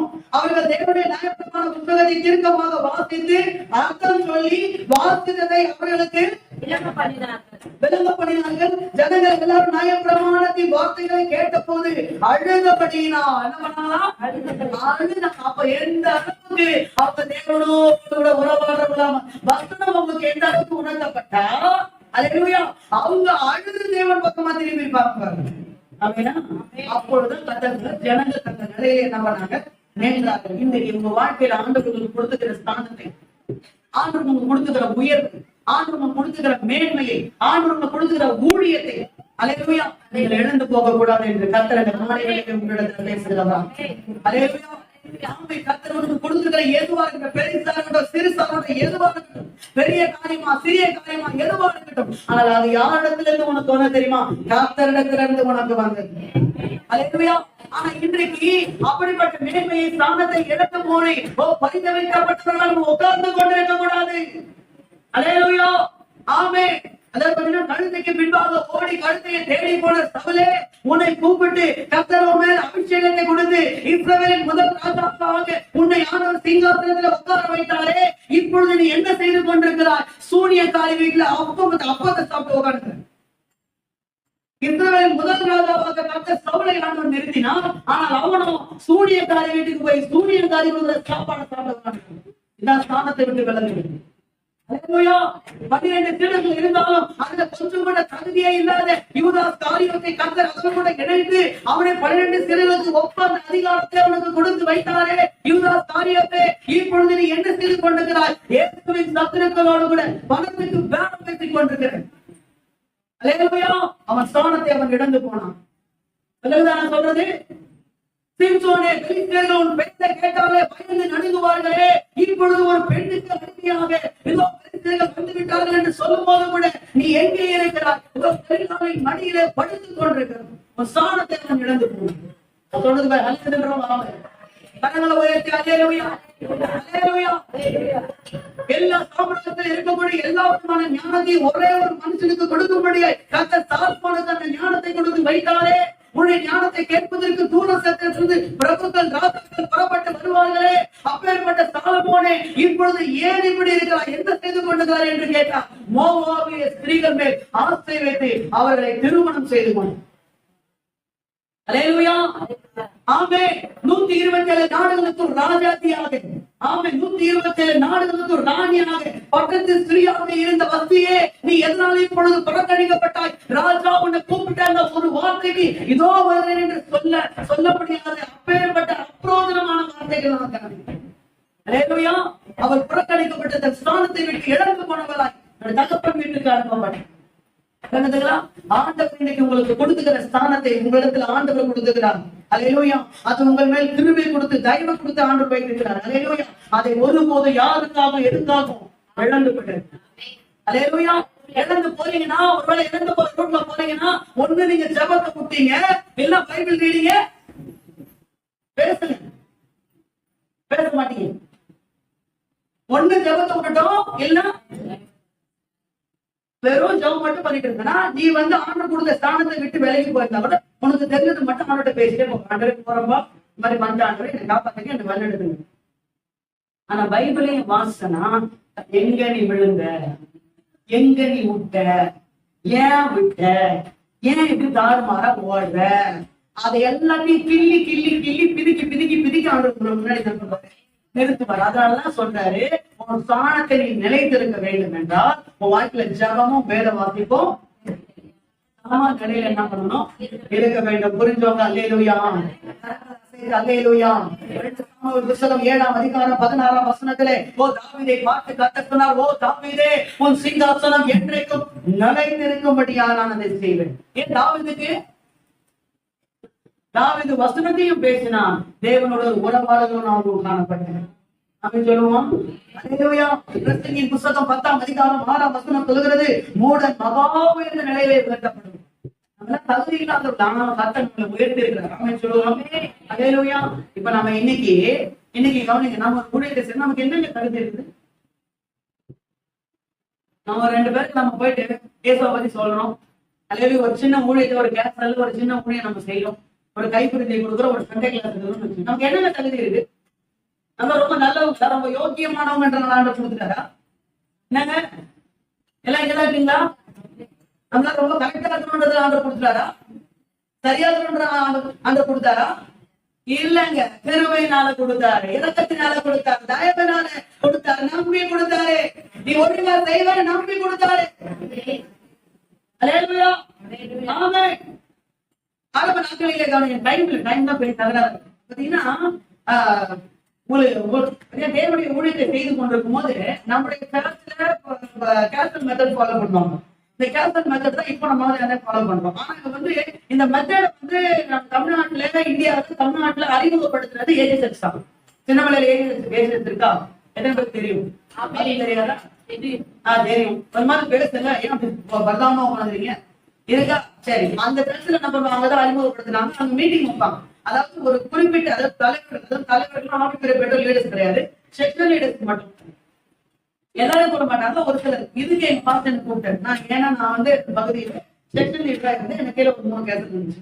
செக்ஷன் லீடரா இருந்தேன். நான் போயிட்டு அந்த மீட்டிங்ல உள்ள போய் உட்கார 350 ரூபா கட்டினாலும் உட்காரோம். இன்னைக்கு லீடர்ஸ் மீட்டிங்ல இன்னைக்கு ஆபிப்பிரி கத்தைகள் நான் ஃப்ரீயா சொல்லி பார்த்தீங்கன்னா கட்டுத்தோம். ஆனா அங்க எங்களுக்கு நான் பணம் கொடுத்தா உள்ளவே என்ன பண்ணுவோம், பணம் கொடுத்தா உள்ள என்ட்ரி பண்ணுவாங்க, உள்ள விடுவாங்க. பணம் கரைக்கு உள்ள போய் உட்காரணும். உள்ள போய் உட்காந்து அந்த ஹால்ல பாத்தீங்கன்னா ஏசியாரு, ஏசி சர்ச்சில் அது ஒரு 100-150 இருக்கும். நான் அப்படியே உட்காந்து எனக்கு கூப்பிட்டாங்க, பாஸ்டர் சொன்னாரு. நானும் பணம் கட்டி உள்ள போய் உட்காந்து இருக்கிறேன். உட்காந்து கொஞ்சம் ஒரு நிமிஷம் எல்லாரையும் இப்படி பார்த்தேன். எல்லாரையும் இப்படி பார்த்தா என்ன ஆச்சு தெரியுமா? நான் யோசித்தேன், அங்க உட்காந்துக்கிற எல்லாருமே தகுதியானவங்க. அல்லேலூயா. நல்ல ஃபேமிலி பேக்ரவுண்டு, நல்லா படிச்சவங்க, அல்லேலூயா, நல்ல ஞானம் பண்றவங்க, நல்ல திறமைசாலிங்க, அல்லேலூயா, நல்ல ஒரு ஆவிக்குரிய ஊழியக்காரருடைய குடும்பத்துல பிறந்திருப்பாங்க. ஊழியக்காரருடைய குடும்பத்துல பிறந்து வந்து இதெல்லாம் பார்த்து யோசிக்கிறேன். இவங்க நடுவுல உட்கார்றதுக்கு எனக்கு என்ன தகுதி? இவங்க நடுவுல உட்கார்றதுக்கு, இவங்க கூட உட்கார்றதுக்கு எனக்கு என்ன தகுதி? தகுதியுமே இல்லை. ஆனா கத்து உட்கார வச்சு அப்பதான் ஒரு வசனம், அந்த வசனத்தை விடவே மாட்டா. அவர் சிறியவனை பொழுதிலிருந்து எடுத்து எளியவனை குப்பையில இருந்து உயர்த்தினார். அவங்க மகிமையான சிங்காசனத்தை தேர்ந்தெடுத்துட்டாங்க. அதனாலதாங்க என் வாழ்க்கையில ஊழியத்தை மாத்திரம் எப்பொழுதும் விட மாட்டேன். என் சொந்தக்காரங்க எல்லாம் பதச்சுக்கிட்டாங்க. சொந்தக்காரங்க அவங்க என்ன நாமளும் குறைக்கிற மாதிரி இருக்கு. ஏன் தெரியுமா? ஊழியம் தான் காரணம். இப்ப பார்த்தாலும் சுத்திக்கிட்டே இருக்குது. இது பாட்டுக்கு போயிட்டே இருக்கு. அல்லேலூயா. இது பாட்டுக்கு நம்ம ஊர் சுத்திட்டே இருக்கு. நான் ஊழியம் செஞ்சா அவங்க ஊர் சுத்துற மாதிரி. அல்லேலூயா. ஏதோ என் பாஸ்டர் வேற திட்டுவாங்க. இப்ப பார்த்தாலும் உனக்குதான் சொல்றாரு எல்லாத்தையும். நீதான் செய்தியா? ஏன் வேற ஆள் இல்லையா சபையில? ஊழியர் செய்யற பிள்ளைகளை பார்த்து வீட்டார கேட்கிற கேள்வி, உங்க பிள்ளைங்க ஆண்டவருக்கு ஊழியர் செய்யறாங்கன்னா ஆண்டவருக்கு நன்றி சொல்லுங்க. உங்க பிள்ளைங்களை ஆண்டவர் ஊழியத்துல வச்சுட்டாருன்னா ஆண்டவருக்கு நீங்க ஸ்தோத்திரம் பண்ணணும். அதை விட்டுட்டு வேற ஆள் இல்லையா சபையில? நீதான் எல்லாத்துக்கும் போடுமா? நீதான் எல்லாத்துக்கும் செய்யணுமா? அப்படின்ற கேள்வி எல்லாம் கேட்கக்கூடாது. இன்னைக்கு உனக்கு பிள்ளைகளை கொடுத்தது கர்த்தர். அந்த பிள்ளைகளை ஜீவனோட பாதுகாத்தது கர்த்தர். அந்த பிள்ளைகளுக்கு மேன்மையை கொடுத்தது கர்த்தர். அந்த பிள்ளைகளை இன்னைக்கு உயர்த்தி வைத்தது கர்த்தர். ஆமென். அல்லேலூயா. ஆமென். எங்க அத்தா அப்படிதான் கேட்பாங்க. அவங்க கேட்டாங்க, ஏன் தெரியுமா? அவங்க ரட்சிக்கப்பட்டாங்க. அல்லேலூயா. எப்ப பார்த்தாலும் உங்க பாஸ்டர் பாஸ்டர் பத்தி எதுவும் பேசுறது, பாஸ்டர் பத்தி எதுவுமே பேசுது, என்ன பத்தி பேசுது. உங்களுக்கு நான் தானே பிரச்சனை, என்ன கேட்டுங்க. ஆனா அவரை பேசுறதுக்கு உங்களுக்கு எந்த விதமான அனுமதியும் இது மட்டும் உனக்கு ரோசம் வந்துருவேன், இது மட்டும் உனக்கு ரோசம் வந்துருவேன். தினமும் பிரச்சனை நடக்கும். ஆனாலும் நான் சொல்ல போக மாட்டேன். அல்லேலூயா. சொந்தக்காரங்க இழுக்கிற இழுப்புகள்லாம் போனவே இல்லைங்க நானு. அல்லேலூயா. சொந்தக்காரங்க இழுத்தா கூட என் தேவனுக்காக வைராக்கியமா நின்னதுனாலதான் கர்த்தர் இன்னைக்கு இந்த இடத்துல நிக்க வைக்கிறார். போயிடக்கூடாது. சொந்தக்காரங்களை விட மேலான சொந்தக்காரராக இருக்கிறவர் ஆண்டவர் இயேசு துன்பத்துல பிரச்சனையில நடுவுல நிற்கும் போது உன் பக்கத்துல இருந்தவர் அவர். அல்லேலூயா. ஆமென். நேற்று ராத்திரி இந்த மெசேஜ் எல்லாம் பார்த்துட்டு ஜோம் பண்ணிட்டு ஜோம் பண்ணும்போது ஆண்டவர் திரும்ப ஒரு வார்த்தை எனக்குள்ளே போட்டுக்கொண்டே இருக்கு. அது என்ன வார்த்தை தெரியுமா? அதாவது நம்ம எல்லாரும் கூட தான் இருக்கிறாங்க, போயிட்டே இருப்போம். எல்லாரும் கூட தான் போயிட்டே இருப்போம். ஆனா ஒரு கட்டத்துல திரும்பி பார்த்தா யாருமே நம்ம கூட பின்னாடி இருக்க மாட்டாங்க. ஆனா ஆண்டவர் அதோட முடிக்கல. பக்கத்துல நான் மட்டும் இருப்பேன்.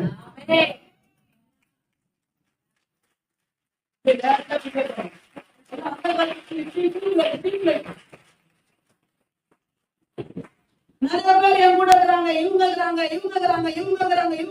நீ போயிட்டே இருக்கிறாங்க. ஒரு கட்டத்துல நீ திரும்பி பாருங்க, உன் கூட யாருமே இருக்க மாட்டாங்க, உன் பின்னாடி யாரும் இருக்க மாட்டாங்க, முன்னாடி யாரும் இருக்க மாட்டாங்க. அப்ப கூட உன் பக்கத்துல நான் மட்டும் தான் இருப்பேன்.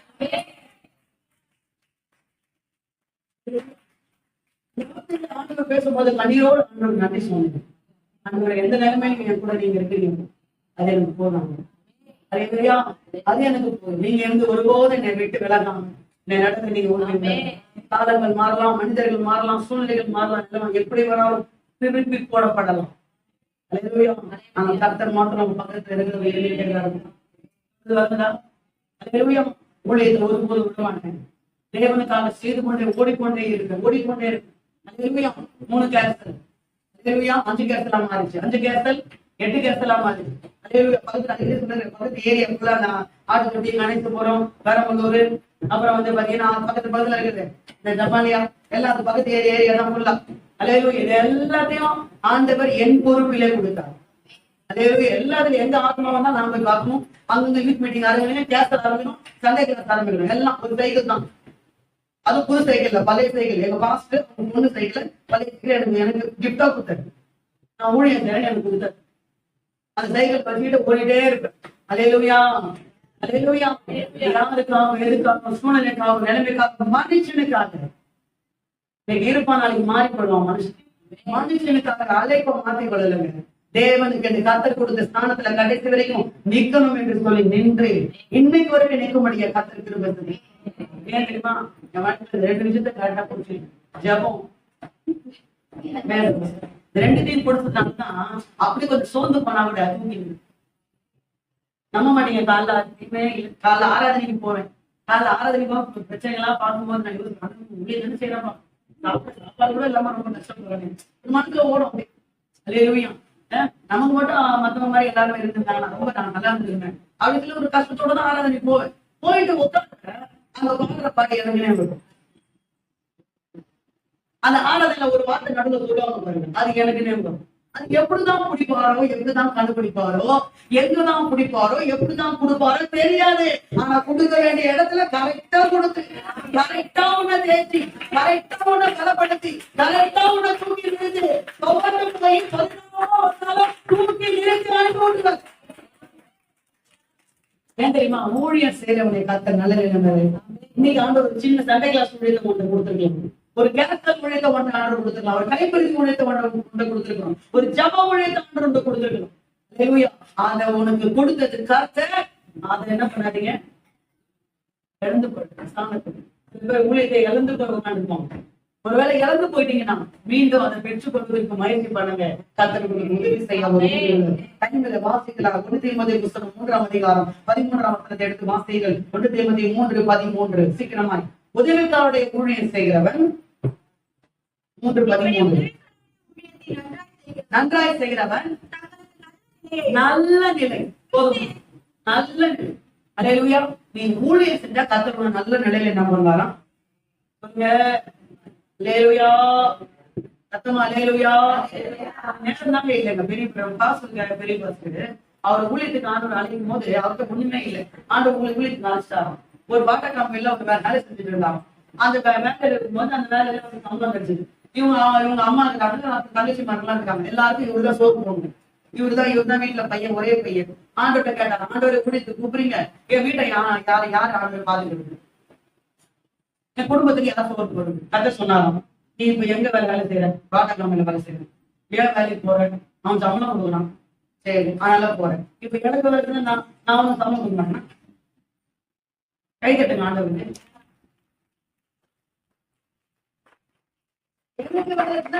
பாட்டா கம்பெனிக்கு அண்ணன் கொடுக்குறாங்க. நானே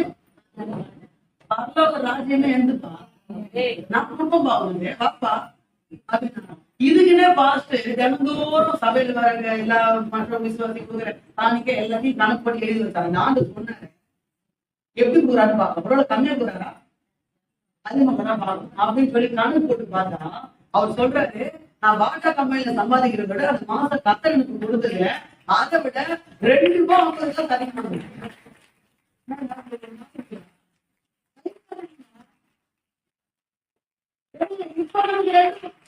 எங்க பாஸ்டனுக்கு சொன்னா வந்து அப்படியே சொல்றாங்க, அப்ப 2 ரூபாய் 50 காசுனா இப்போ பெருசு. அப்போதைக்கு 2 ரூபாய் 50 காசுனா இப்போ ஒரு அளவுக்கு எவ்வளவு போடலாம்? 2 ரூபாய் 50 காசுனா 2000 ரூபாய் மேல போடலாமா? 2000 ரூபாய் கணக்கு போடலாமா? அவ்வளவு பெரிய பைசாங்க. ஆண்டவர் பத்தியா, ஆண்டவர் பத்தியா, நான் உங்களுக்கு 2 ரூபாய் 50 காசு அதிகமா கொடுக்குறேன், ஒழுங்கா ஊழியம் செய்யும். அழைத்தவர் என்றைக்கு கைவிட மாட்டார், உங்களை விட்டு விலக மாட்டார். கர்த்தர் கொடுத்துக்கிற ஸ்தானத்துல தொடர்ந்து என்ன பண்ணுங்க, நிலைத்திருங்க. 4ஆம் அதிகாரம் 16ஆம் வசனம், அதுவே 4ஆம் அதிகாரம் 16ஆம் வசனத்தை வார்த்தைகள் 4:16.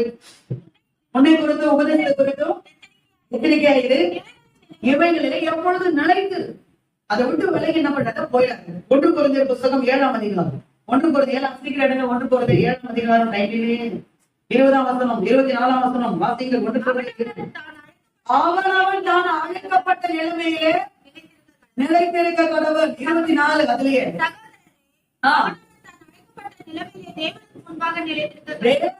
இங்க நிலைத்திருக்க கடவுள், அங்க தேவனுக்கு முன்பாக நிலைத்திருக்க கடவுள். ஏன் சொல்றாரு? ஏன்னா நம்ம அழைத்திருக்கிற நிலைமை விட்டு போறதுக்கு வாய்ப்பு உண்டு. அதுக்கு காரணம் மனசால தான், வேற யாரும் கிடையாது. ஏன்னா 23ஆம் வசனத்தை வார்த்தை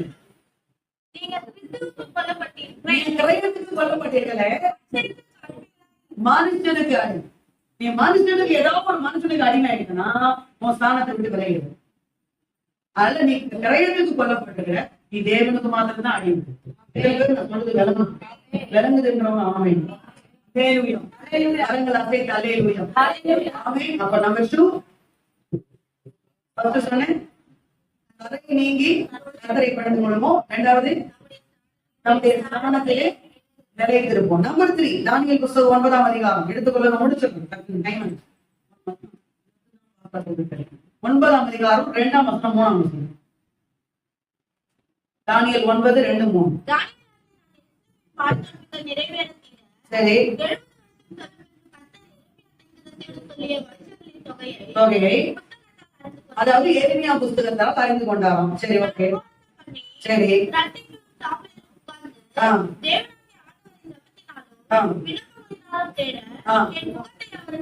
நேராக்கி. நம்பர் 3, மூன்றாவது, நம்முடைய முகம் தேவனுக்கு முன்பாக நேராகும்.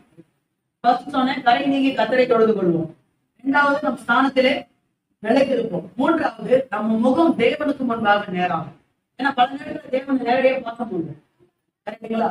நேரடியாக பார்க்க நம்ம முகம் அந்த அளவுக்கு கரெக்டா இருக்கும். என்ன சொல்றது?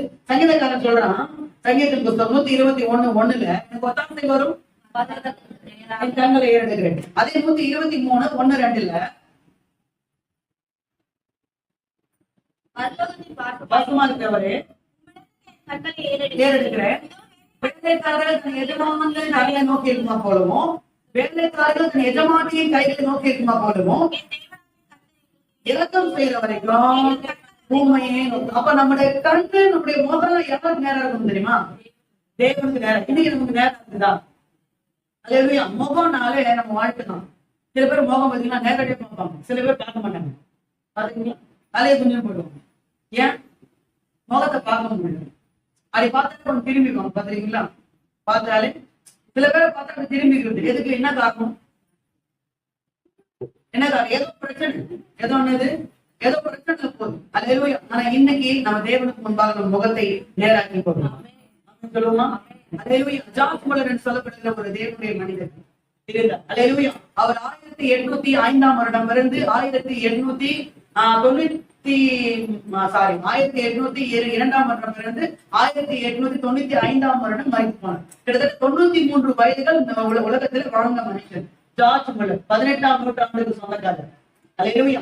அவர் அநேக அநாதை ஆசிரமங்களை நடத்தினார். அதுல பாத்தீங்கன்னா அவருக்கு நிறைய தேவைகள் இருந்த போது கூட வெளிப்படையாக கூட எந்த தேவைகளும் மறைமுகம் கூட யார்கிட்ட அவர் சொன்னதில்லை. காரணம் அவருடைய விசுவாசம் தான். காரணம் அவருடைய நிறைய பேர் அவர் கேட்டாங்க, எப்படி இவ்வளவு விசுவாசம் வந்துச்சு, எப்படி விசுவாசம் வர உங்களுக்கு செயல்படுது அப்படின்னு. அவர் எனக்கு விசுவாசம்லாம் வரலாம் இல்லப்பா, நான் பைபிள இங்கதான் எல்லாரும் இங்க இருக்கிறேன்றமாமே, நான் பைபிள நான் வேதத்தை தியானித்தது மட்டுமே முழங்காலில் நின்று 48 முறை வேதத்தை தியானித்திருக்கிறேன். இப்படி கை தட்டாம உட்காந்துறீங்களே,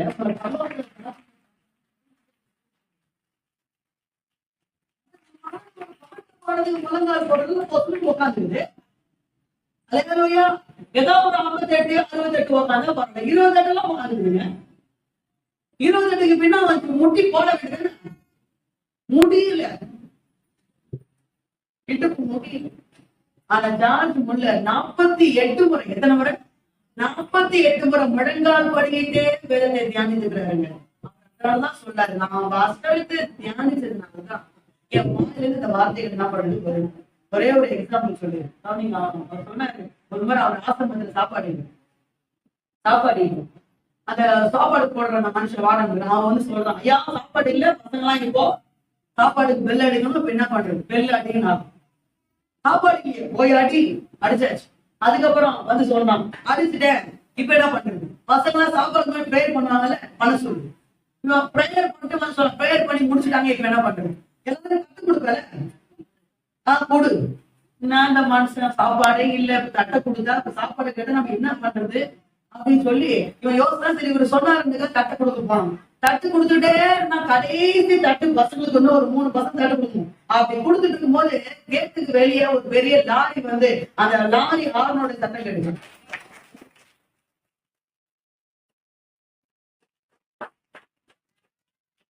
ஜாத்துக்குள்ள சொன்னாராம், சத்தம் பேரை வெளியே பாருங்க. போய் பார்த்தா லாரி ஃபுல்லா மட்டன் பிரியாணி. என்ன சமாதானம் கேட்டீங்கன்னா, பக்கத்துல ஒரு கல்யாணம் நடந்தணும். அந்த கல்யாணத்துல 1000 நோட்டீஸ் போட்டு ஒரு 500 பேர் 700 பேர் தான் வந்துடும். மீதி சாப்பாடெல்லாம் வேஸ்டா போச்சு. அதனால சாப்பாடு வேஸ்டா போக கூடாது. பக்கத்துல ஜார்ஜ் ஆசிரமம் இருக்குது, அந்த பிள்ளைங்க கொடுத்து அவங்களால என்ன பண்ணுவாங்க, சாப்பிடுவாங்க. அங்க இருந்து நல்ல உள்ளத்தோட எல்லாம் டபராவா தூக்கி வச்சு லாரியை கொண்டு வந்து வாசல் நிப்பாட்டான். நார்மலா கிடைச்சுன்னா சாம்பார் சோறு, விசுவாசத்துல கிடைச்சதுனால மட்டன் பிரியாணி. இப்ப சொல்லுங்க, எத்தனை பேருக்கு இந்த பிரியாணி சாப்பிட ஆகிட்டீங்க? நீங்க பிரியாணி சாப்பிட்டீங்கன்னா மட்டன் பிரியாணி கிடைக்கும். சில பேருக்கு எடுத்தாலும் மட்டன் பிரியாணி தான். இந்த பிரியாணி நல்லா சாப்பிடுங்க, மட்டன் பிரியாணி ஆண்டு சாப்பிட்டாங்களா பசங்க? பெரிய விசுவாச வீரன் நம்ம மனைவி. என்ன காரணம் தெரியுமா? 48 முறை முழங்கால் படிக்கிறது வாசிக்கணும். அல்லேலூயா சொல்லுவோம்.